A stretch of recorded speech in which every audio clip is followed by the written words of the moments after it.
Donc c'est un webinaire, donc je suis Anne-Laure Laroche, chargée de mission économie et marché à Astre d'Or.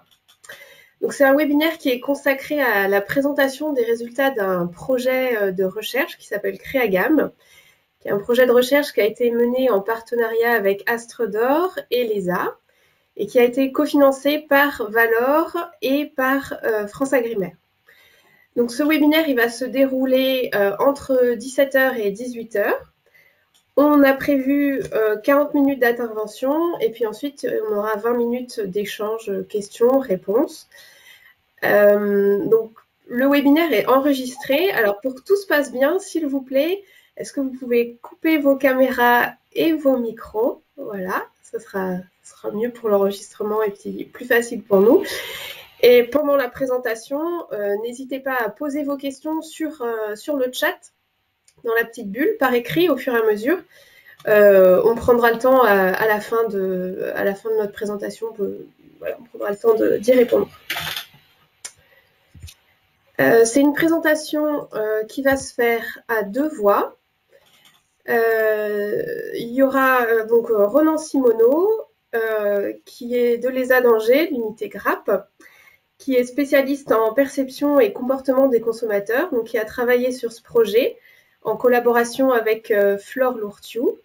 Et puis, donc moi-même, la deuxième intervenante, Anne-Laure Laroche, coordinatrice du projet Créagam à Astre d'Or. Et donc, j'ai travaillé en collaboration avec Claire Archer, Marianne Jousmet, Laurent Marie et Marc-Antoine Canzan. Voilà, pour ceux qui nous rejoignent, pensez à couper les caméras, les micros, c'est plus simple. Bienvenue. Alors, comment est né le projet ? Le constat de départ, il était le suivant. C'est que les consommateurs de plantes sont des consommateurs vieillissants. Avec l'urbanisation, les surfaces pour jardiner chez soi sont réduites et donc il y a un vrai enjeu pour la filière de toucher des nouveaux consommateurs, en particulier des clients plus jeunes et qui ont des plus petites surfaces pour jardiner, voire pas de jardin. On sait aussi que les plus jeunes sont aussi ceux qui se sentent le plus novices, ceux qui se sentent le moins experts en jardinage, notamment par rapport à leurs aînés. C'est une étude de Valor de 2021 qui nous dit ça. Alors, c'est quoi une plante vivace? C'est quoi une plante bisannuelle? C'est quoi une plante de pépinière? Tout ça, c'est des termes qui restent quand même très obscurs pour la majorité des consommateurs. Du coup, l'objectif du projet Créagam, c'était de valider l'idée de réorganiser les végétaux, les gammes de végétaux, en fonction des usages qu'on peut en faire. Donc pour cela, on a travaillé pour mesurer l'intérêt du consommateur pour des gammes visant des usages donnés. On a essayé de mesurer l'impact de mise en scène par usage sur des points de vente et évaluer les attentes associées à ce type de concept. Alors, c'est un projet qui s'est déroulé dans le cadre de l'UMT Stratège, qui est une unité de recherche transdisciplinaire consacrée à la question du marché horticole urbain. Et donc, notre cible prioritaire, c'était les urbains qui ont un balcon ou un petit jardin. Mais vous verrez qu'au cours de la présentation, dans le projet, on a interrogé plus largement les consommateurs et on a essayé de mettre en contraste les réponses de ceux qui ont justement des petites surfaces. Donc, c'est un projet qui a eu lieu entre 2019 et 2021. Alors, notre intervention, elle va se dérouler en plusieurs parties. Tout d'abord, je vais passer la parole à Ronan qui va vous présenter les concepts qu'on a développés et qu'on a testés en magasin et après auprès des consommateurs. Et ensuite, on vous présentera les résultats au travers de 3 grandes questions. Donc la première question, on a parlé d'usage des plantes. Qu'est-ce qu'on peut faire des plantes? Lesquelles intéressent les consommateurs? La deuxième question, c'est qu'on a travaillé, nous, sur des mises en scène en magasin pour présenter les usages. Donc, comment est-ce que c'est perçu? En quoi est-ce que c'est utile? Et puis, la dernière question, c'est celle des conseils. C'est quelque chose qui est ressorti dans notre étude. Voilà, les conseils pour rassurer les consommateurs. Lesquels et comment? Et donc, je passe tout de suite la parole à Ronan. Bonsoir à tous, merci d'être présents pour cette présentation. Donc en effet, les différents concepts testés en fait sont nés d'une réflexion qui a commencé un peu plus tôt en 2016 avec un premier projet qui était animé par Anne-Laure et dans lequel des professionnels ont donné leur avis et se sont projetés eux-mêmes sur un certain nombre d'usages pour l'utilisation des plantes. Est-ce que tu peux passer à la slide suivante, Anne-Laure? Excuse-moi. Et donc, il était dans ce premier travail avec des professionnels de la filière. Donc là, c'est une réflexion qui n'est pas née des consommateurs, mais des professionnels se sont projetés sur les possibles attentes, les possibles usages que des particuliers pouvaient avoir.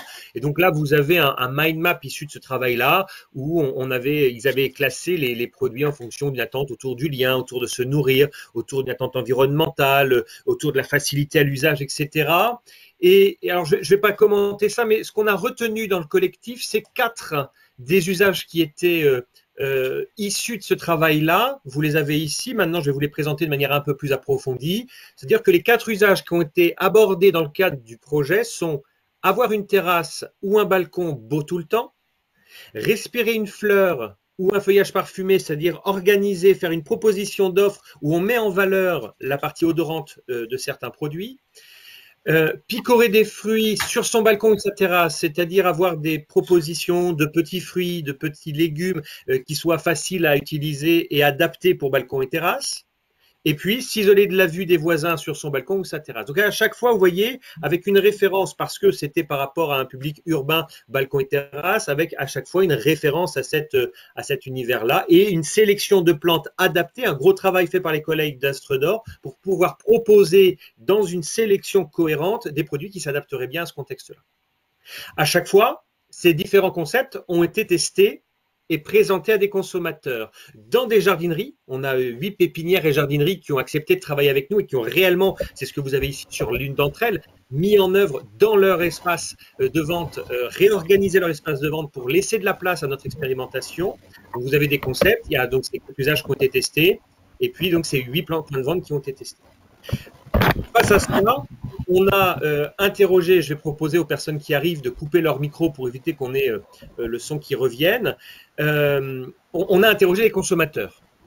380 consommateurs ont été interrogés en sortie de caisse. Donc des gens qui sont passés sur les différents espaces et qu'on interrogeait en sortie de caisse pour leur demander est-ce que vous avez vu l'animation, est-ce que vous avez vu cet espace-là, qu'est-ce que vous en avez pensé, etc. On va vous présenter ces résultats.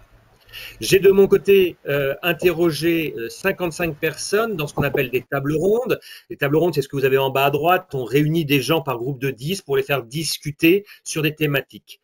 Le Covid a eu évidemment un gros impact puisqu'on n'a pas pu réellement, nous, aller faire nos tables rondes, réunir des groupes de consommateurs dans les jardineries, alors que c'était ce qui était initialement prévu. Donc, on l'a organisé, mais on en a fait 2 dans la jardinerie du Frêne, la jardinerie pédagogique du Frêne, et puis ensuite, on les a organisés dans notre laboratoire sur présentation de photos, des photos des différentes scènes que vous avez là. Voilà, un petit biais qui vient de là, mais malheureusement, le Covid était là, je ne pouvais pas faire autrement. Et puis enfin, on a interrogé aussi 836 personnes. On a rajouté un questionnaire final qui est envoyé à travers par l'intermédiaire d'un prestataire spécialisé qui a recruté 836 personnes pour répondre à un certain nombre de questions qu'on vous présentera également dans notre présentation. Alors maintenant qu'on a présenté ça, c'est important qu'on vous présente les différents concepts. À chaque fois, dans les univers, dans les espaces, on retrouve un peu la même déclinaison. Une banderole qui présente le concept et l'usage, donc une assez grande banderole qui est mise dans un endroit, et vous allez voir que ça a été adapté en fonction des différentes pépinières. Une mise en scène sur laquelle on met une petite table, une chaise, un banc, vous avez peut-être déjà vu ce genre de truc, mais aussi avec des compositions un peu abouties sur lesquelles on a mis plusieurs plantes pour aider le consommateur à se projeter dans une situation. Autour, à côté, à proximité, cette sélection de plantes adaptée à ce concept-là et balcon-terrasse dans lequel on a aussi un travail sur les étiquettes. Et puis aussi possiblement la présence de matériel pour montrer au consommateur qu'avec peu de choses, il prend les plantes qui sont là, il prend le terreau qui est là, il prend l'engrais qui est là, il prend les substrats qui sont là et il a justement la possibilité de mettre en œuvre de manière, on espère, c'était l'objectif aussi de l'accompagner dans cette facilitation, de manière assez simple chez lui. Et puis, vous avez une dernière banderole qui a été aussi présentée, je vais vous la montrer dans un instant, qui est une grande banderole qui aussi avait vocation à un peu démystifier la chose et dire aux consommateurs, voilà, avec peu de choses, vous pourriez mettre ça en place chez vous. Donc maintenant, quand on redécline les différents concepts, je vais vous montrer quelques-unes des photos, des mises en situation dans les jardineries et pépinières partenaires pour que vous compreniez un peu à quoi les consommateurs ont été confrontés, comment, dans ce qu'on va vous présenter ce soir, comment les consommateurs, qu'est-ce qu'ils ont eu à évaluer quelque part. Donc, sur avoir une terrasse et un balcon beau tout le temps, une première banderole qui était présentée, sur lequel, vous voyez, on essaie d'expliquer aux consommateurs à travers cette banderole que c'est des pots un peu design, qu'on vous met des associations adaptées, que ce sont des plantes qui sont adaptées pour les différentes saisons, avec la question de l'exposition, sur lequel c'est facile d'entretien, avec les rassurer, sur qu'il n'y a pas besoin trop d'arrosage, et puis tout ça pour dire que vous aurez une terrasse, et donc on fait la mention de la terrasse. Cette banderole, elle est présentée, comme je vous l'ai montré et je le remontrais sur la slide précédente, ici chez ce partenaire-là, très haut sur sa serre, sur sa baie. Vous voyez, dans un autre espace, cette fois-ci en Bretagne, une autre manière de le présenter, une autre scénarisation, c'est-à-dire qu'on a laissé aussi librement aux collègues d'Astredor et en partenariat avec le pépinériste, comment vous vous appropriez cet espace-là. Alors, il s'avère que sur cette photo-là, vous avez déjà deux concepts qui étaient testés simultanément. Vous avez le brise-vue, on y reviendra par la suite, mais aussi le beau en toute saison. Cette grande banderole, voilà à quoi elle ressemblait, celle qui avait vocation à un peu démystifier la présentation aux consommateurs. 3 astuces pour réussir vos plantations, voilà, avec différentes étapes. Je vous laisse découvrir. Mention du support, mention de la taille du pot, mention de la nécessité d'arroser, mais peut-être voilà, juste quelques petites informations, et mention autour de la nécessité de mettre un peu d'engrais, d'apporter un petit peu de complément alimentaire, entre guillemets.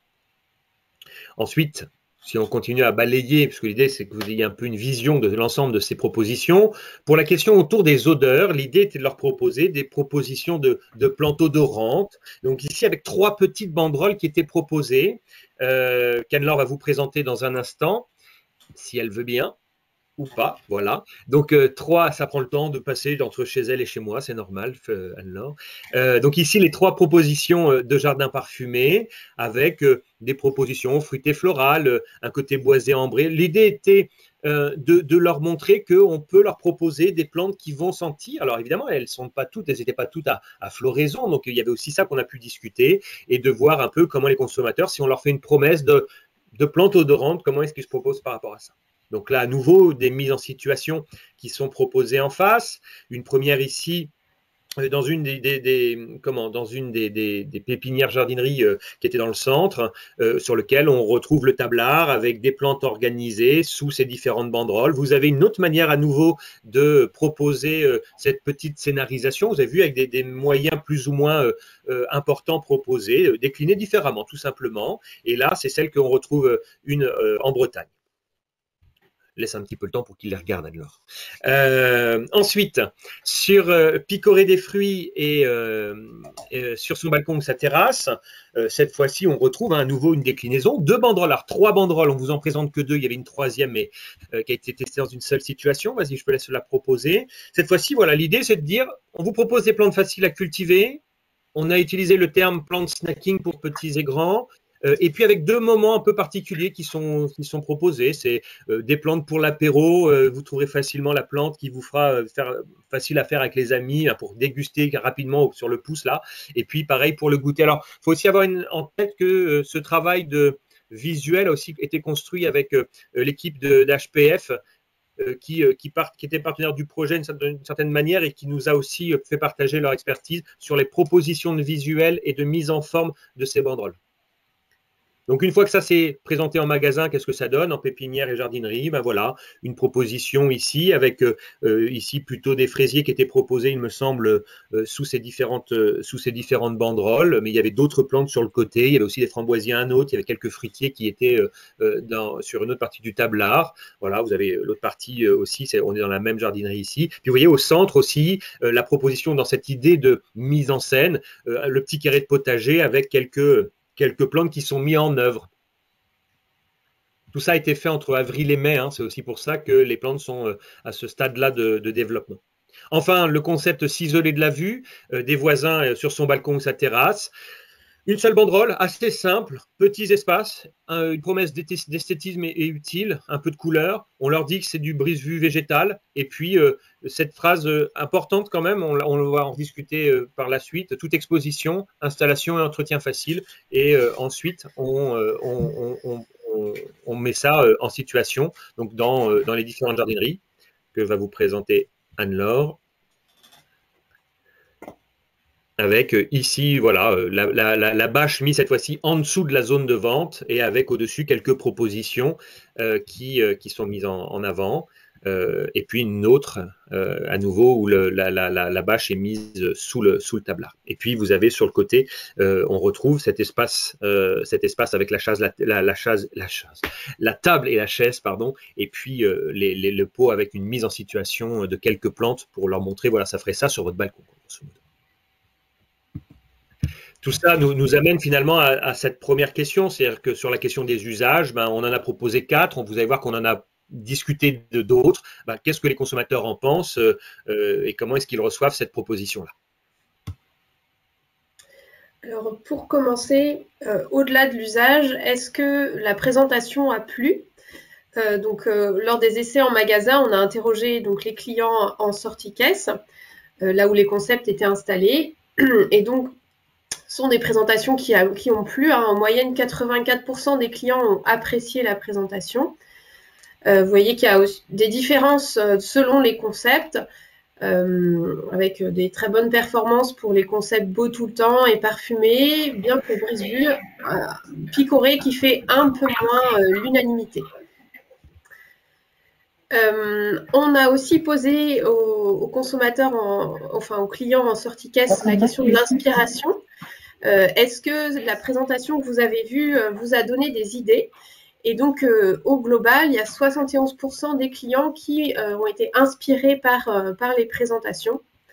Encore une fois, beau tout le temps, jardin parfumé, et puis s'isoler des voisins, qu'on fait des bonnes performances, toujours picorer un petit peu en recul.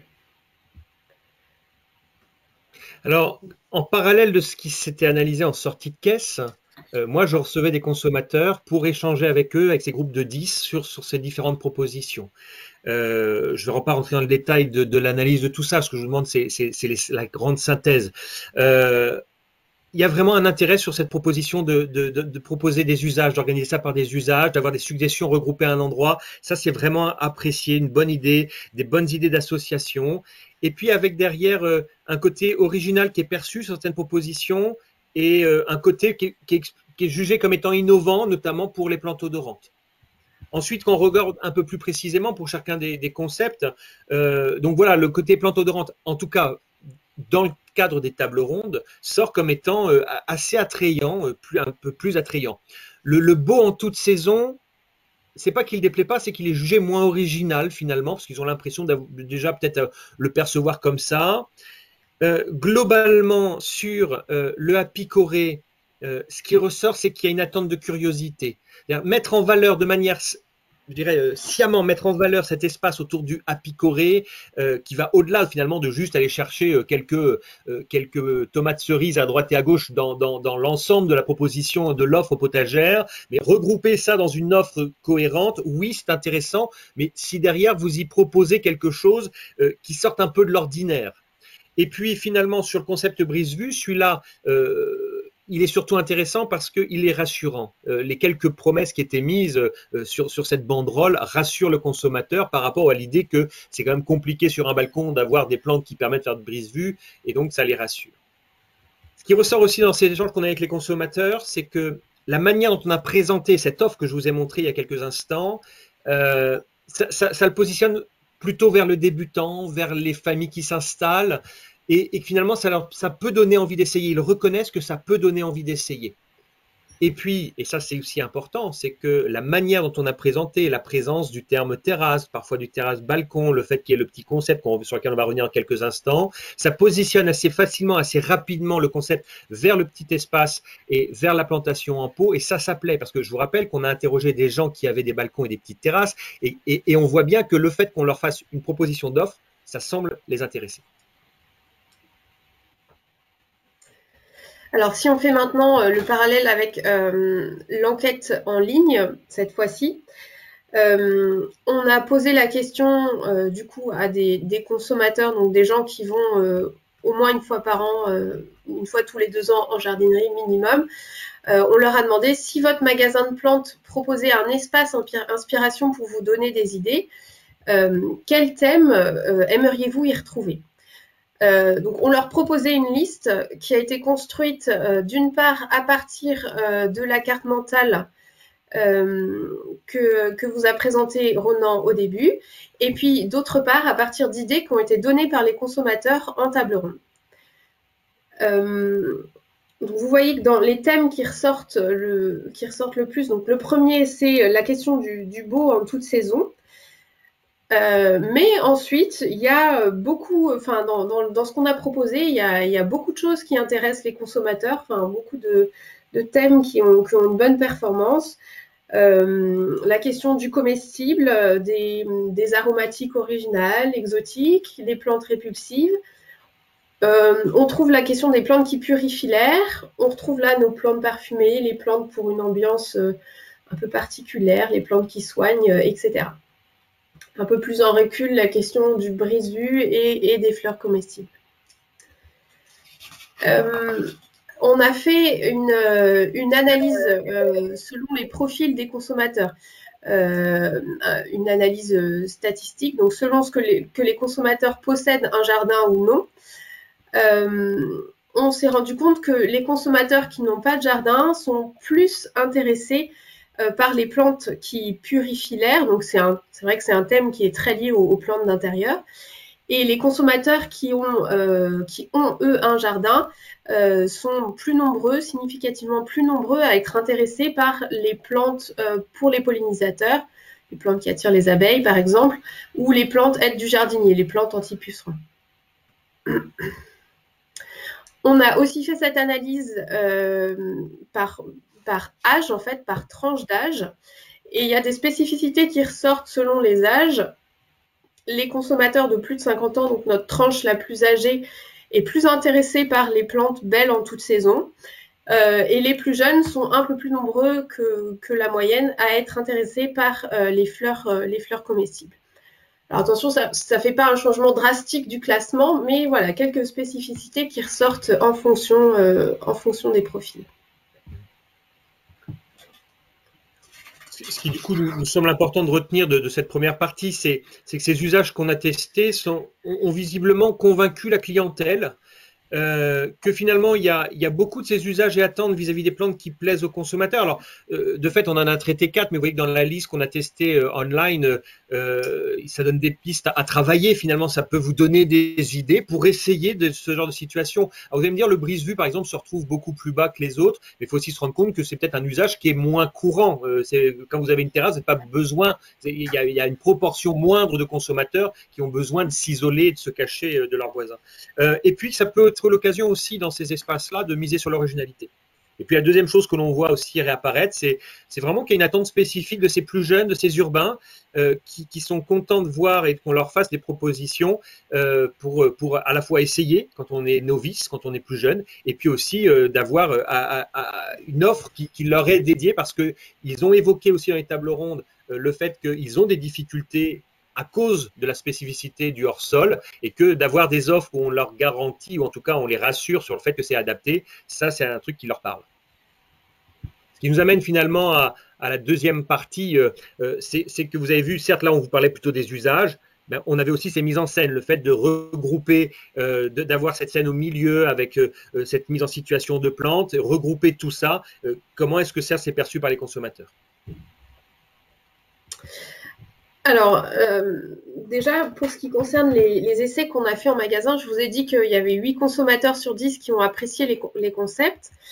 Mais en fait, c'était uniquement ceux qui avaient vu les mises en situation. En effet, en fait, la première question qu'on a posée aux consommateurs en sortie de magasin, c'était « Est-ce que vous avez vu la nouvelle installation ?» Et il y en a 52% qui ont répondu oui. C'est quand même une bonne performance si je compare à d'autres essais qui ont été faits avec le même type d'installation et le même type de magasin. notamment à Strodor Sud-Ouest en 2016 et 2017. Pareil, ce que je vous ai dit tout à l'heure, 71% des clients sont inspirés par les présentations. Là aussi, c'est uniquement ceux qui l'ont vu. Quand on a construit les concepts, l'idée, c'était d'aider aussi les consommateurs à se projeter. Donc, c'était le sens des mises en scène, mais aussi des compositions toutes faites, là, comme vous avez sur la photo. Et puis enfin, la question de l'impact de ces installations en termes de chiffre d'affaires. Alors, on a essayé de suivre les ventes des plantes présentées en magasin, on a essayé de capter cette information, mais on n'a pas réussi à exploiter les résultats pour diverses raisons. Enfin, c'est difficile à mettre en place, il y a la variabilité des résultats, etc. Nous, en tout cas, ce qu'on en retire, notre hypothèse, c'est que l'impact commercial, il est surtout indirect. C'est l'impact de ce genre de mise en scène, de ce mise en situation, c'est un impact sur la vie, le dynamisme du magasin, c'est la notoriété de l'espace de vente. Et dans le dynamisme, j'entends aussi la question de faire évoluer ce genre faire évoluer le magasin selon les saisons. Il n'y a pas toujours la même mise en scène toute l'année. Alors, juste, Régis Triolet, on répondra à votre question à la fin. Johanna Couraud, oui, en effet, les terreaux et engrais étaient bien mis. Alors, en fonction, pas dans toutes les situations, mais dans plusieurs des jardineries et pépinières, on avait en effet rapporté quelques pots vides, quelques terreaux, etc., à proximité de l'espace, parce que vous verrez tout à l'heure, il y avait aussi une petite banderole qui était pour aussi accompagner tout ça. Et après, pour Evelyne, on reprendra un peu cette discussion-là à la fin, si vous voulez. J'essaie juste de préciser certaines questions qui sont importantes pour la compréhension au cours. Alors, sur cette partie-là, avec les consommateurs en table ronde, cette fois-ci, à nouveau, hein, soit au Fresne, soit sur photographie. Donc, on retrouve cet intérêt pour les idées qu'on proposait, pour le fait qu'on regroupe à un endroit, mais je vous l'ai déjà dit. Et cette question de la mise en scène vraiment satisfait le consommateur. Le fait qu'on ait regroupé ces petits trucs-là à côté des tablards, ça les aide à se projeter. Ils l'expriment comme ça les encourage parce que ça leur donne des idées. On a assez vite, les gens expriment le fait que ouais, mais souvent c'est pas lesquels prendre. Là, ça donne des idées d'association, etc. Ça a l'air de bien marcher. Par contre, il y a un élément qui est sorti dans les photos que j'avais, vous en avez vu certaines, vous avez vu que peut-être les propositions étaient plus ou moins, je ne veux pas vexer qui que ce soit, mais plus ou moins abouties. Il y a certaines où on avait vraiment ramené le banc, mis plusieurs plantes, etc., et des choses un peu plus modestes. Et là, vraiment, les consommateurs le voient. Je vais le dire de manière différente, si c'est juste pour mettre une chaise et une table, les gens vous disent mais ça c'est pas de la mise en scène. Donc finalement, si vraiment on veut mettre en place ce genre de concept, il faut assumer et dire c'est vraiment un espace qui est dédié pour ça et je vous montre par la mise en scène et l'effort de scénarisation que c'est fait pour ça et pas juste pour imiter un petit truc. Et du coup, ça sous-entend aussi d'aller un peu plus loin, c'est-à-dire oser mettre en valeur ce tablard et la zone pour que les gens comprennent qu'il y a un espace ici qui est proposé pour ça. C'est aussi peut-être oser réorganiser les espaces pour surprendre les consommateurs. Si c'est toujours cet espace-là, s'il ne bouge pas, les gens vous disent bah ouais, mais finalement, à force de voir toujours ça là, on n'y va pas parce qu'on se dit que ça va être tout le temps la même chose. Et puis, du coup, ça veut dire oser mettre en scène ce truc-là et faire en sorte que les gens le voient, parce qu'on voit bien que les gens viennent d'abord pour des plantes, heureusement pour vous, c'est ça qu'ils viennent chercher, mais que finalement, si on fait l'effort, il faut que les gens le voient et il faut réussir à le faire animer. Ce qui peut amener carrément, alors là on sort tout en étant conscient que c'est des investissements, etc., mais c'est que ça peut amener à animer autour de ça et proposer des actions et des animations autour de ces espaces-là pour justement les faire vivre.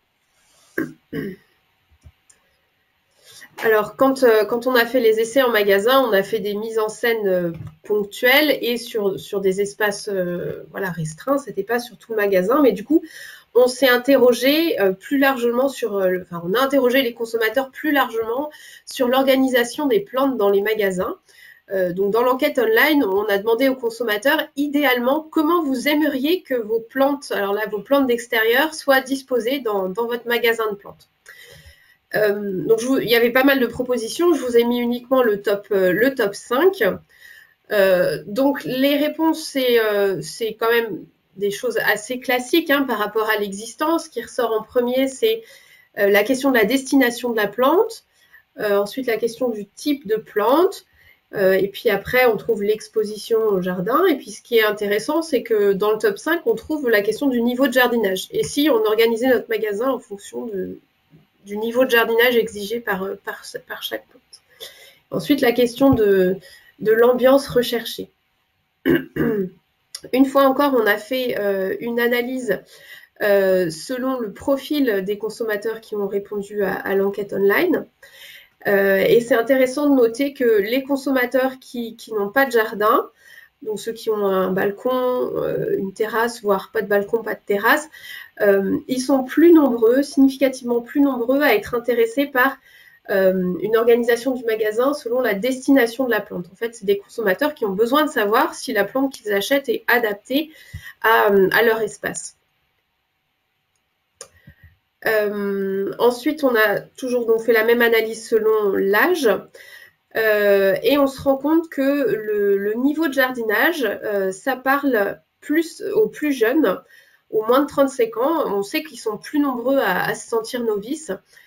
Et puis, à contrario, les plus âgés, la tranche de plus de 50 ans, est plus intéressée par la question de l'exposition du jardin ou de la terrasse. Donc, peut-être qu'ils relèvent voilà, d'un niveau un peu plus expert.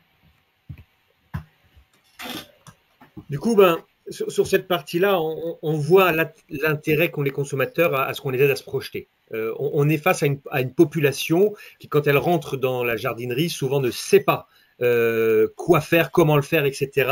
Et que finalement, ces mises en scène rassurent certaines personnes, leur donnent des idées et ça, ils apprécient, avec ce que j'ai mentionné précédemment, la nécessité voilà, que ce soit pas bâclé, c'est pas ça, mais en tout cas que ce soit vraiment valorisé. Que cette question des compositions ont vraiment valeur de ont vraiment valeur de démonstration. Ces propositions de bac dans lesquelles on avait déjà mis des plantes en proposition pour les aider à se projeter. Alors, comme c'est demandé par les petits jardins, en effet, hein, elles étaient proposées aussi à la vente, mais clairement, ça ressort à un prix qui est assez élevé et finalement, c'est pas tant ça qui a eu le succès.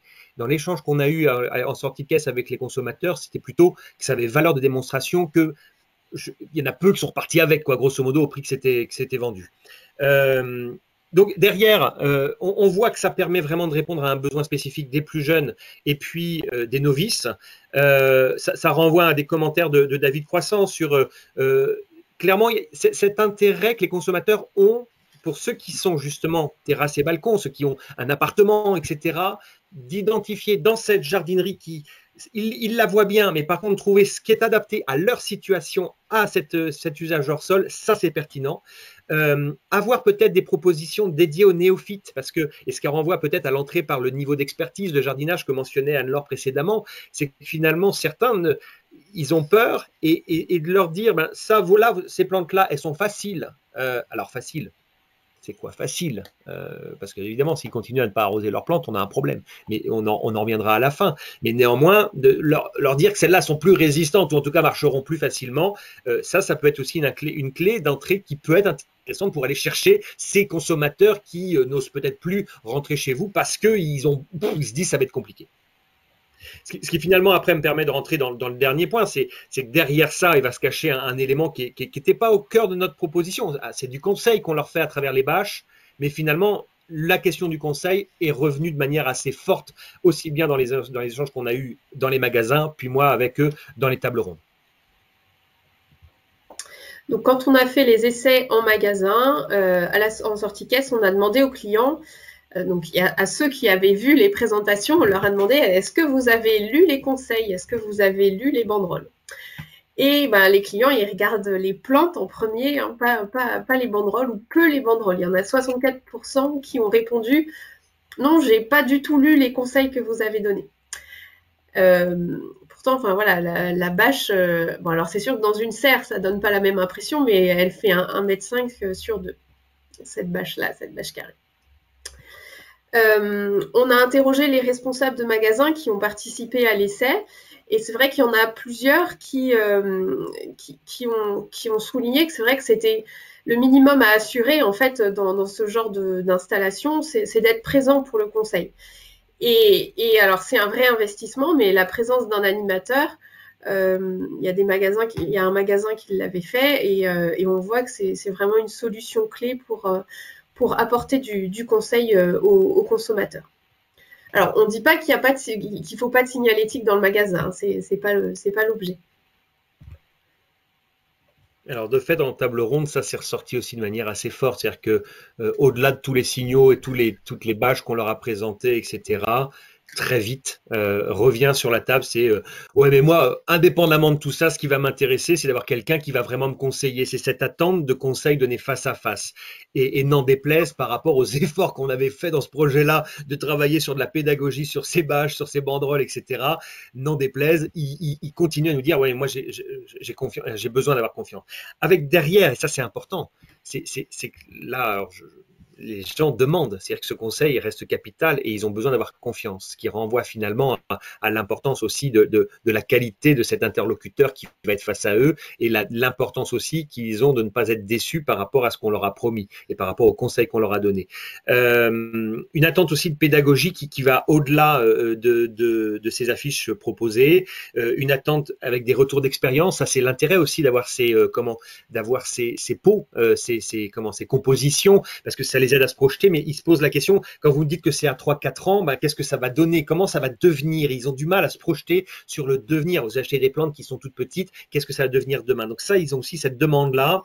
Une attente, c'est le classement des plantes, hein, c'est comment les ordonner, de façon à les aider à choisir. Donc ça, il faut que ce soit clair aussi dans l'espace, dans l'organisation de l'espace.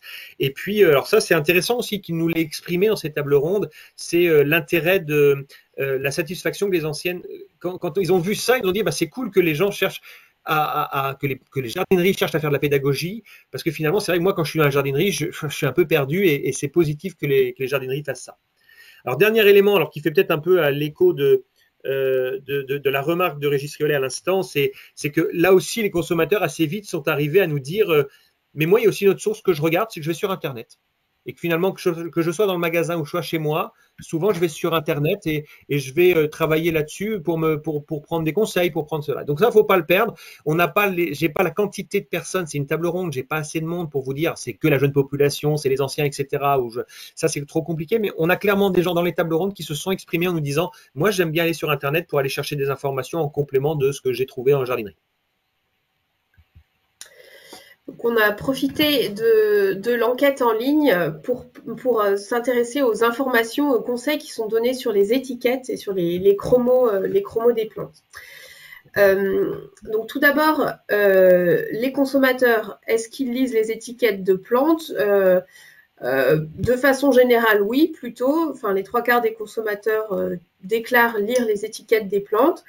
Un petit bémol tout de même, les plus assidus à la lecture, c'est tout de même les plus de 50 ans et ceux qui ont un jardin. Il y a plus de pas souvent, je lis pas souvent les étiquettes parmi les moins de 35 ans. On a ensuite proposé toute une liste d'informations que les consommateurs pourraient juger importantes sur une étiquette. Et alors, sont ressorties dans le top 5 des informations jugées les plus importantes les questions d'exposition, de l'endroit où on peut installer la plante, et puis les questions de besoin en eau. Ensuite, la période de floraison et est-ce que la plante est gélive. Alors après, vous voyez toute la liste de ce qu'on avait proposé comme information sur les étiquettes. Si on regarde par profil, on n'a pas vu de différence majeure liée à l'âge. Par contre, il y a des attentes différentes pour ceux qui ont un jardin ou pas de jardin. Ceux qui ont un jardin ont plus d'intérêt pour la question de la hauteur finale de la plante, à quoi elle va ressembler dans quelques années, sur les questions de distance de plantation. Ceux qui n'ont pas de jardin, eux, ils sont plus nombreux à être intéressés par l'information « Est-ce que ma plante, je peux la cultiver en pot? Est-ce que la culture est possible en pot ?» Voilà, toujours cette question de ceux qui n'ont pas de jardin, de savoir est-ce que ça va être adapté à leur espace. Alors, on les a aussi interrogés dans le questionnaire en ligne sur les attentes par rapport à un QR code. Parce que dans l'essai en magasin, on avait des étiquettes où il y avait des QR codes. Et donc, on leur a demandé quelles informations vous souhaiteriez retrouver, qu'est-ce que vous vous attendez à retrouver. Et donc, la première information qui est attendue en majorité, c'est des conseils pour planter et pour entretenir les plantes. Ensuite, voilà, vous voyez en deuxième, troisième, l'aspect de la plante, les conseils pour associer la plante pour les ambiances. Alors, du coup, sur cette partie, qu'est-ce qu'on retient? C'est, on retrouve, hein, c'est ce que l'on a mentionné, c'est cette forte attente des consommateurs pour un conseil humain. Ça va au-delà des affiches. Il y a vraiment une attente de conseils donnés en face à face et avec la mention. Alors, chacun, j'imagine que j'ai des professionnels en face de moi et je ne remettrai pas en cause la qualité de vos vendeurs, mais vraiment certains consommateurs qui critiquent un peu la qualité. Alors, est-ce qu'ils ne devraient pas aussi se critiquer eux-mêmes? C'est une autre question, mais voilà, il y a vraiment cette attente d'avoir un conseil de qualité et de pouvoir faire confiance. Ces banderoles qu'on a travaillées, elles ont quand même aussi un avantage, c'est qu'elles peuvent être aussi support de l'interaction entre le conseiller et le client. Vous avez ici l'exemple, alors c'est pas très clair, mais ça reprend les codes que je vous ai présentés précédemment. Ça montre aussi à certains comment ça a été mis. En effet, vous voyez, dans l'espace de mise en scène, il y avait en effet ici, c'était un engrais organique qui était proposé. Voilà, le professionnel, le conseiller peut être à côté en disant, bah voilà, simplement, regardez, en fonction de ce qu'on vous a mis là, vous prenez le bon pot, et je vous rassure qu'en prenant un grand pot, etc., en prenant le bon substrat que je vous ai mis là, et ça peut avoir valeur finalement d'assurer le consommateur par rapport de ce qu'il a à faire. L'étiquette est importante, mais ça j'imagine que vous le savez tous, avec les éléments clés qui sont attendus, l'ensoleillement, les besoins en eau et l'exposition, et puis ça ressort de manière encore plus prégnante à cause de la cible, parce que ici on est sur de la plante en pot, parce qu'on a la problématique qu'on est sur terrasse et balcon, et donc ils ont vraiment, c'est ancré en eux qu'il y a vraiment des plantes qui vont pas marcher chez eux et qui vont même pas y aller parce que, et ça il faut clairement travailler sur cette segmentation, si cette segmentation est pertinente d'un point de vue agronomique. Et finalement, la question des nouveaux supports, la question des QR codes, il ne faut vraiment pas l'exclure. Il y a une recherche qui peut passer par là. Alors, ça peut être le QR code, mais ça peut directement aller sur www.jardinerie. Je sais pas quoi. Mais derrière, important, c'est qu'il y a la question de la qualité de l'information qu'ils vont trouver sur Internet. On déborde d'informations. Et il faut s'assurer que l'information qu'ils vont récupérer soit bien, les aide bien à se projeter.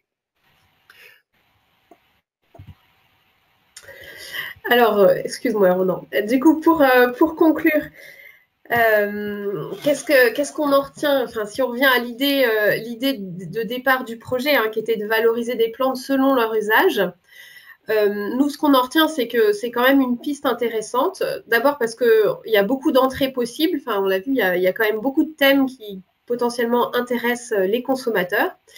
Et quand on travaille via des mises en scène, c'est un bon moyen de dynamiser l'espace de vente. Alors, à condition, comme on l'a dit, que ce soit abouti, à condition que ce soit réellement dynamique, ça demande de travailler sur l'originalité, sur une présence aussi. On a évoqué la question du dynamisme, c'est-à-dire c'est quelque chose qui doit aussi évoluer selon les saisons, comme une vitrine du magasin. C'est pas toujours la même mise en scène. On retient du projet aussi le conseil qui est important, car il y a un vrai besoin d'information et d'abord un besoin d'information qui passe par un contact humain, même si ça passe après par des banderoles, par des étiquettes et éventuellement par Internet. Pour ce qui est de toucher les plus jeunes, les plus novices, les urbains, l'approche par usage, c'est intéressant, mais ce qui est le plus important, c'est d'avoir une offre ciblée, en fait, une offre qui leur est dédiée, des plantes faciles, des plantes adaptées à la culture en pot, des plantes adaptées à l'exposition, donc une offre bien identifiée, voire une offre regroupée dans un espace dédié.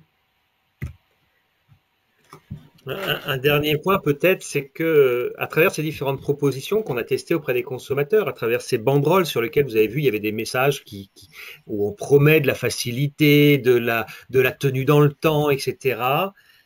Si on part à jouer à ce genre de promesses, il va falloir tenir ces promesses. Et ce, malgré ce que font les consommateurs de vos produits. Et c'est ça la complexité. C'est-à-dire que finalement, dire que c'est facile, il faut que ça intègre le fait qu'un consommateur lambda, dans un appartement, va sans doute faire un arrosage sur 3 par rapport à votre recommandation. Donc, il y a une vraie difficulté, j'en suis totalement conscient, parce que agronomiquement, la plante, elle a besoin d'être nourrie, elle a besoin de flotte. Mais néanmoins, il va falloir gérer ça et donc trouver des plantes qui soient bien adaptées pour cette promesse-là. Parce que si, malgré tout ce qu'on leur a dit et le fait qu'on sait qu'ils ne vont pas totalement respecter ce que vous leur aurez dit, sinon, on va encore les décourager. Si ça ne marche pas, c'est une cible qui est novice, qui a un vrai manque de confiance en soi par rapport à cette question du végétal. Donc si, alors qu'on leur a dit ça va être facile, bah ouais, mais c'est pas si facile. La preuve, j'ai encore fait crever ma plante. Ben, c'est encore des consommateurs qu'on va perdre et on n'aura pas réussi à progresser. Voilà, on a essayé de balayer rapidement l'ensemble de cette présentation. Et il est évidemment important pour nous, pour terminer, de remercier à la fois nos financeurs à travers le ministère de l'Agriculture et puis Valor, les 8 pépiniéristes et jardineries qui ont accepté de jouer avec nous et qui se sont adaptés à ces demandes, parce que mettre en place, c'est de l'espace qu'on a pris dans leur jardinerie, etc. Donc un grand merci à ces 8 acteurs qui ont joué avec nous dans ce projet-là. Le lycée du Fresne aussi, parce que ils nous ont permis de faire un premier test. Après, j'ai pas malheureusement pu aller dans les autres jardineries, mais on a pu faire un test de table ronde en jardinerie. Et puis les artisans du végétal et HPF qui du coup nous a aussi accompagnés dans certains choix esthétiques dans l'ensemble de ces banderoles que l'on a proposées.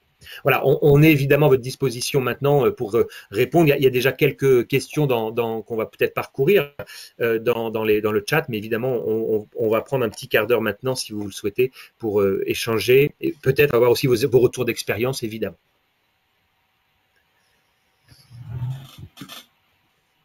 Alors, toujours le moment de savoir comment est-ce qu'on fait. Anne-Laure, je propose de prendre peut-être il y a déjà différents points dans le chat, si ça te va. Oui.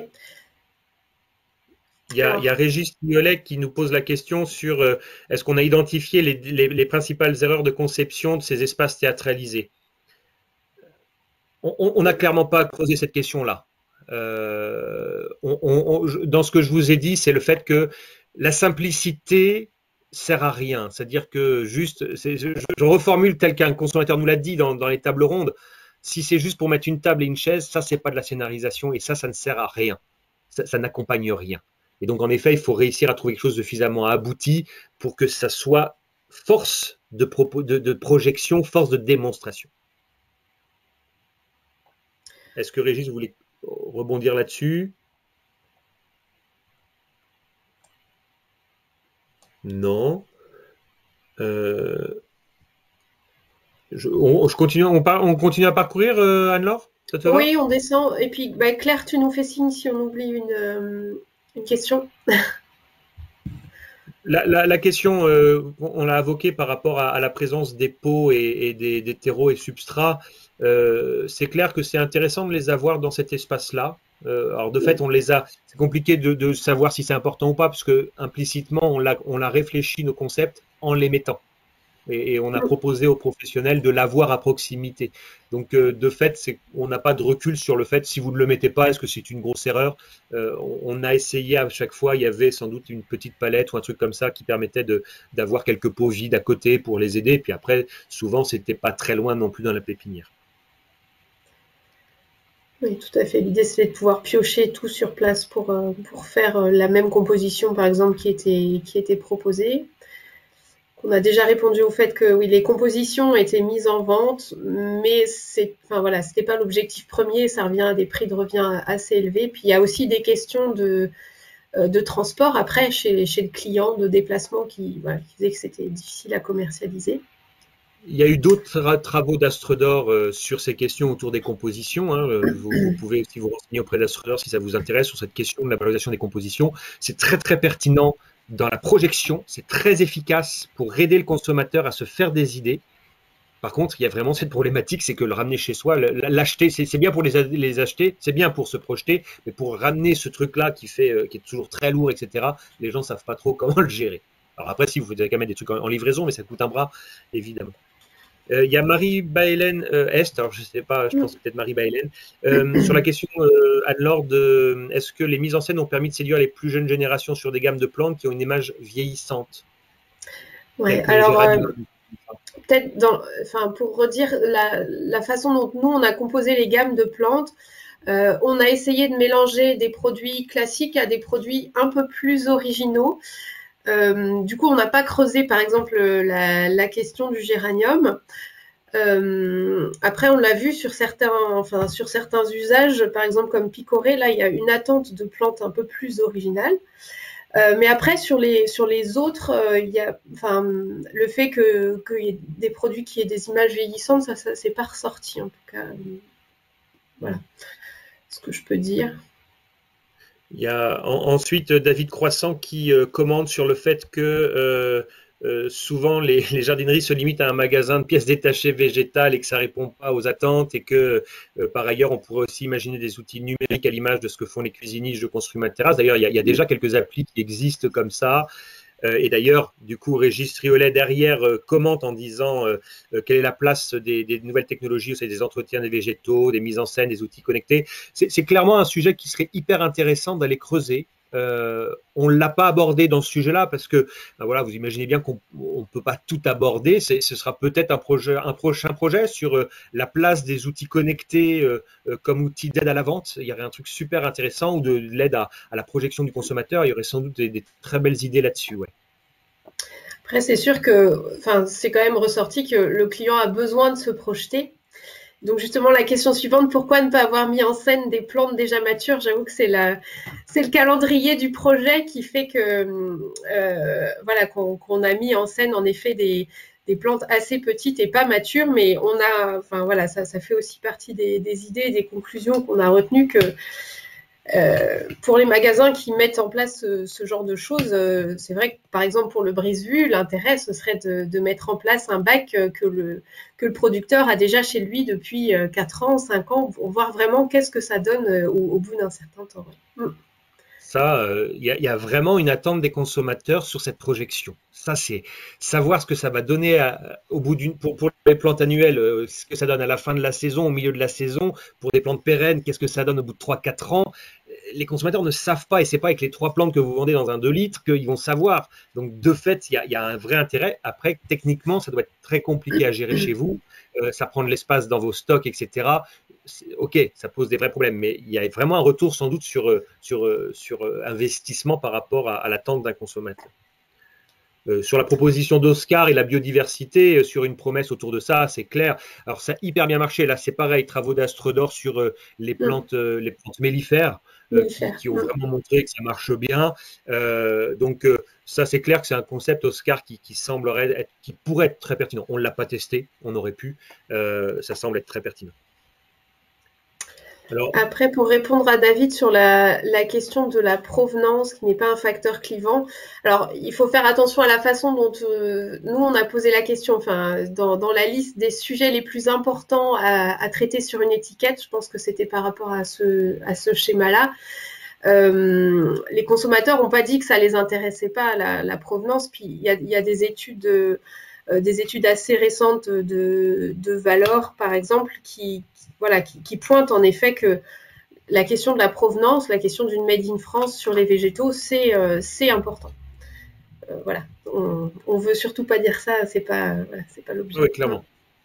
Et on n'a pas pu creuser, là c'est encore, là aussi, hein, ce qui est intéressant dans vos remarques, ça peut être le sujet de travaux complémentaires sur comment mettre en valeur la provenance dans les offres que vous faites, etc. Ça, il y aurait des choses. La question, alors on a un autre projet qui est en cours sur les pots biodégradables, où on voit que la question du local est mentionnée. C'est quoi le local pour un consommateur? Tout ça, ce sont des concepts qui seraient hyper intéressants d'aller explorer. Alors, sur la question de les jardiniers, alors j'imagine que oui, c'est pas les jardiniers, c'est les jardiniers ont aussi droit à l'échec. Oui, mais quand vous mettez 100 € dans du végétal, que vous êtes un néophyte, même si on vous l'explique, c'est hyper frustrant et c'est démotivant. Et c'est juste à ça qu'on dit qu'il faut faire attention. Évidemment, vous avez raison qu'il faut rassurer les gens, leur dire c'est normal, vous allez peut-être en perdre 1 ou 2 sur les autres, etc. Mais quand vous avez sorti, ça coûte quand même relativement. Alors vous allez me dire c'est jamais assez cher, mais peut-être, mais ça reste quand même un petit budget de sortir des plantes et de se faire son petit espace de plantes. Et ben, quand vous réussissez pas, quoi qu'on en pense, il y a des gens qui vont pas vouloir continuer, quoi. Et en réponse à JM Millet, on n'a pas posé la question. Ça aurait été très intéressant, mais là, comme c'était très sur l'usage, ça c'est encore un autre sujet qu'on pourrait aller aborder, la question de la reprise garantie offerte. Il y aurait des trucs super intéressants à regarder, comment les gens le gèrent. Parce que pour qui l'a déjà vécu, est-ce que réellement vous gardez vos étiquettes, est-ce que réellement vous gardez vos papiers, et de savoir comment est-ce qu'on peut mettre en place avec les cartes de fidélité. Mais c'est un tout autre sujet qui n'était pas dans le scope de notre projet ici. Et du coup, pour répondre à Morgane de Valor, du coup, voilà, on n'a pas non plus traité la question du label rouge, la garantie de reprise label rouge, on n'a pas traité ça. Xavier Rivaud, par rapport en effet à Ikea, c'est pas, je suis pas sûr, par rapport à quoi Ikea, par rapport à la scénarisation, par rapport à, c'est par rapport à quoi, Monsieur Rivaud? Oui, oui, c'est effectivement par rapport à la scénarisation et le fait que dans les espaces Ikea, il y ait effectivement, alors eux, ils mettent des plantes en plastique, mais il y a jusqu'au moindre détail le fait qu'on puisse s'installer à table ou se mettre sur un lit ou Ouais. donc la scénographie est très réfléchie, mais il y a beaucoup d'ingénieurs et beaucoup de designers qui sont derrière aussi. Ouais. Je pense que ça fait maintenant, alors je ne veux peut-être pas dire une dizaine d'années que ce sujet-là est réfléchi dans la filière végétale de la scénarisation à la Ikea. Évidemment, derrière, ce qui est compliqué, c'est que ça vous bouffe des mètres carrés dans vos jardineries et que finalement, c'est bien beau de dire bah, vous avez qu'à faire comme chez Ikea, ouais, mais on n'est pas Ikea et donc nous, un mètre carré, c'est un mètre carré et il faut qu'on l'optimise parce que nos plantes, elles prennent de la place en surface linéaire et en surface. Et de fait, il n'y a pas de doute qu'il y a un vrai intérêt par rapport à ça. Que c'est pertinent de le mettre en œuvre. Là, on voit ici dans ces mises en scène qui imitent sans vraiment aller jusqu'au bout, mais c'est hyper compliqué, j'imagine, et ça a des coûts qui sont peut-être prohibitifs pour la filière. Je pense que le coût qui est important pour les jardineries, c'est de pouvoir regarnir au fur et à mesure que ça s'enlève. Parce que le modèle d'IKEA, c'est quand même que les gens ne se servent pas, enfin, ils se servent à la fin, quoi. Donc, Ouais. il y a tout ce travail sinon d'avoir une zone, un espace de présentation, et puis de l'autre côté, un espace de dire ah ben, on veut telle référence qu'on a vue à tel endroit, et puis on sort ça du stock qui est en linéaire sur des châssis. On a, alors il y a une photo que j'ai testée en table ronde qu'on n'a pas présentée aujourd'hui parce que c'était très marqué de l'enseigne. Il y a une enseigne de jardinerie qui avait vraiment fait des choses très abouties avec des canapés, avec vraiment un espace presque fermé, faisant un peu comme un jardin d'hiver, etc. Et là, les consommateurs, quand on leur a présenté ça, ils sont comme ça, quoi. Ils disent on y va. Donc ça, clairement, ça milite pour ça, oui. Par rapport à la remarque d'Isabelle, les clients viennent pas pour voir une table et deux chaises, oui, c'est ce que disait Ronan, mais des associations de plantes. C'est vrai que c'était aussi l'idée du projet dans les compositions prêtes à poser, de proposer des associations de plantes. On avait essayé de travailler un petit peu ces choses, voilà, des choses qui vont ensemble, même si on n'est pas spécialiste, et c'est vrai que ça mériterait d'être un peu plus poussé. Donc, je vois, après, il y a quelques commentaires. Ah, pardon, il y a quelqu'un qui voulait commenter. Non. Je vois quelques commentaires positifs par rapport à cette idée de la scénarisation plus aboutie, Ikea et autres. Là, je vois le commentaire de Réa Raguet qui, en effet, montre que ça a déjà fonctionné et que ça part plus vite. Après, dans un projet de recherche comme le nôtre, ce qui est compliqué, c'est de l'objectiver, de mettre en œuvre un protocole qui permet réellement ce qui aurait été idéal, c'est de pouvoir faire la preuve que économiquement, mettre en place un concept comme ça fonctionne. Et c'est hyper compliqué à mettre ça en place proprement en magasin. Mais déjà, avoir vos retours, comme quoi certains qui l'ont expérimenté, ça marche bien, c'est aussi un témoignage de la pertinence de ce type de concept. Ensuite, la question de Stéphane sur les régions où étaient situées les jardineries. Alors, c'est vrai que j'ai pas remis la carte. Alors déjà, c'était tous des horticulteurs pépiniéristes détaillants. Il y en avait 2 en Bretagne, 2 en région Pays de la Loire, 1 en Normandie, 1 en Île-de-France et 2 tout à l'est de la France. Donc oui, des régions différentes, même si c'est plutôt la moitié nord. Mais difficile derrière d'analyser l'effet régional puisque Mm. les mises en scène étaient différentes, étaient adaptées différemment par les différents acteurs. Quant à la question du questionnaire online, Anne-Laure a croisé avec ce qu'on appelle nous les UDA, qui sont les 5 grandes régions que l'on utilise généralement ces questionnaires à 1000 consommateurs, et ça ne sort pas de manière significative comme ayant des différences. Ah, il y avait François Poli qui a levé la main, mais qui a rebaissé la main. François, est-ce que vous vouliez commenter quelque chose? J'avais pas eu le temps de vous voir. Oui, merci de me donner la parole. Vous m'entendez là? Oui, oui, François, merci. Oui. Non, mais j'essayais de mettre la caméra et a priori ça marche pas, mais c'est pas grave. Non, ben d'abord je voulais vous féliciter pour le travail réalisé parce que c'est un travail de longue haleine qui n'est pas simple. Personnellement, je partage beaucoup de choses et d'aspects que vous avez évoqués. On sait que la mise en situation, la mise en scène est quand même incitative et crée un axe de différenciation de la part des jardineries spécialisées par rapport au GSA, GSB, enfin bien qu'il y a des GSB qui pourraient nous donner des leçons sur le domaine. Donc effectivement, on a fait beaucoup d'expériences de cet ordre dans les magasins depuis de nombreuses années. Il y a des fois où ça fonctionne très très bien, d'autres fois pas, mais majoritairement ça fonctionne. Après, il faut être vigilant, c'est-à-dire qu'il faut que ce soit des présentations qui ne soient pas statiques, ou si elles le sont 8 jours ou 10 jours, 3 semaines maximum. Après, ça devient poussiéreux, vieillissant, et surtout quand on met en place du vivant. Et il faut être très très vigilant parce que ça peut avoir un effet contraire. L'autre problématique qu'on rencontre en exploitation magasin, c'est que ces mises en situation, on en fait souvent dans les périodes creuses de fréquentation aussi pour meubler l'espace. Mais donc ça rend service, mais c'est pas là que ça touche le plus grand nombre. Et en période de forte fréquentation, notamment de mars à début juin, on a dans les magasins souvent un problème de place. Et donc, souvent, les mises en scène, les mises en situation sont démontées parce qu'on a un problème de place pour accueillir et les clients et le nombre et la palette variétale dont on a besoin. Mais oui, je partage. Et vous avez évoqué aussi un aspect conseil, compétences de nos vendeurs.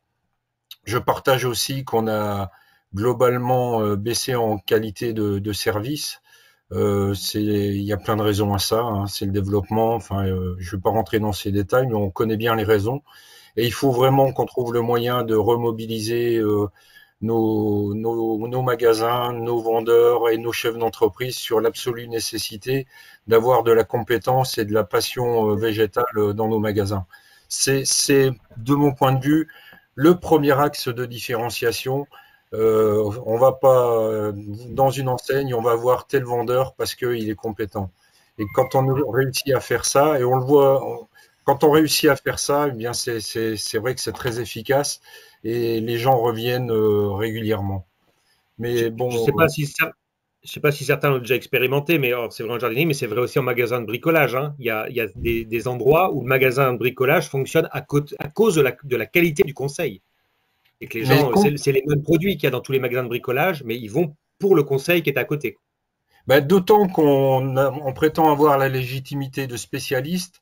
Donc, qui dit spécialiste ne nous permet pas d'être moyen ou médiocre à ce niveau-là. Il faut vraiment qu'on ait la compétence en face pour, comme vous l'avez évoqué tout à l'heure, pour rassurer le consommateur.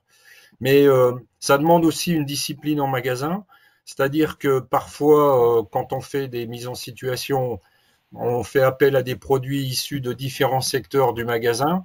Et là, il faut mettre une personne dédiée pour assurer la maintenance et l'entretien. Sinon, sans parler de conflits entre rayons, ça peut être simplement des oublis ou de la négligence.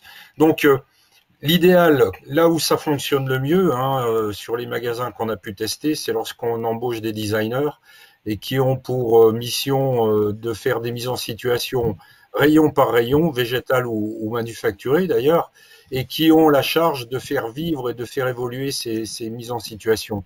Vous l'avez dit, hein, c'est le même principe qu'une vitrine. Une vitrine de magasin en centre-ville, si elle n'a pas tourné au bout de 15 jours, elle devient obsolète. Eh ben, on est sur le même type de fonctionnement. Voilà. Merci François de ces commentaires et ce partage d'expérience. Pour terminer rapidement, je vois il y a des commentaires en Angleterre. Toujours intéressant d'aller faire de la veille concurrentielle chez les autres. Donc là, en effet, il y a peut-être des choses à aller regarder chez nos confrères de l'autre côté de la rivière, de la Manche. Alors, je ne sais pas, Anne-Laure, est-ce que tu sais sur le commentaire de la pépinière de Gruson, est-ce que certains des jardiniers pépinières vont continuer? Alors, j'ai pas eu l'occasion d'échanger. Alors, dans mon souvenir, il y en a qui travaillaient un peu déjà ce genre de choses. Après, on n'a pas reposé la question au bout de 6 mois et maintenant. Mais c'est une question intéressante. Après, moi, pour avoir présenté ce travail aux horticulteurs détaillants, aux artisans du végétal, voilà, ils sont déjà plusieurs à travailler ce genre de choses. Enfin, il y a des animations proposées par les artisans du végétal et voilà, c'est quelque chose qui se fait. Merci. Bon, évidemment, pour la question de la formation, il y a aujourd'hui dans les gens qui ont participé à la journée, au webinaire, il y a évidemment des gens des différents, soit lycées agricoles, soit formation d'ingénieurs et autres. Je pense qu'on va tous être sensibles à ces questions-là et je pense qu'on est aussi, en tant que ESA, agrocampus, lycée, BTS et autres, amenés à aussi être acteurs de cette montée en gamme de ces filières-là. Allez, peut-être on regarde, on arrive à la fin. Le commentaire de F. Picasso, j'ai peur qu'on renforce l'achat d'impulsion. Sur le renforcer les achats d'impulsion, enfin, nous déjà initialement dans le travail, ça faisait partie des choses qu'on a identifiées. Hein. Évidemment, les achats coup de cœur, ça reste quand même quelque chose de très important voilà, en proportion. Hein. Après, ce qu'on a mis en place, les mises en scène, ça peut aussi être l'occasion de redire c'est la saison de, c'est l'automne, c'est la saison de planter, enfin voilà, je pense que c'est pas forcément renforcer l'achat d'impulsion que faire ce genre d'installation. Merci. Eh bien, écoutez, je pense qu'on a fait la question de la mise en scène virtuelle serait intéressante, mais là c'est pareil, c'est quelque chose qu'on n'a pas pu tester là et après, on n'est peut-être pas encore à maturité on n'est pas encore c'est pas suffisamment diffusé dans la population. Et il y a un vrai problème ensuite de prise d'image, etc. Mais voilà, on va peut-être pas aborder ça maintenant. Un dernier commentaire sur les BTS, les formations évidemment, l'évolution, et puis d'accord, je vais devant le détail fonctionner. D'accord, il y a une expérience par rapport à des gens qui venaient d'un autre secteur. Anne-Laure, je te laisse peut-être, merci de toutes ces questions. Oui, merci pour toutes ces questions. Alors, il y a nos contacts qui s'affichent sur le diaporama. Je vois qu'il est presque 6h15, donc on a explosé notre temps de webinaire. Mais bon, c'est intéressant, voilà, c'est riche en échanges. Donc, n'hésitez pas à nous contacter pour poser des questions, pour échanger. Le webinaire a été enregistré, donc il va être mis en ligne sur la chaîne YouTube d'Astrodor. À la demande, à votre demande, on pourrait éventuellement transmettre le PDF qui a été présenté. On vous remercie tous d'avoir pris le temps de nous écouter, d'avoir pris le temps d'intervenir. Voilà, c'était très important pour nous de restituer tout notre travail et on espère que ça vous a apporté aussi des choses. Merci à tous, bonne soirée et puis n'hésitez pas à revenir vers nous si vous souhaitez qu'on partage, qu'on vous présente à des collectifs, etc. N'hésitez pas à nous solliciter, on se fera un plaisir de repartager cette expérience avec qui est intéressé. Bonne soirée à tous. Merci, bonne soirée.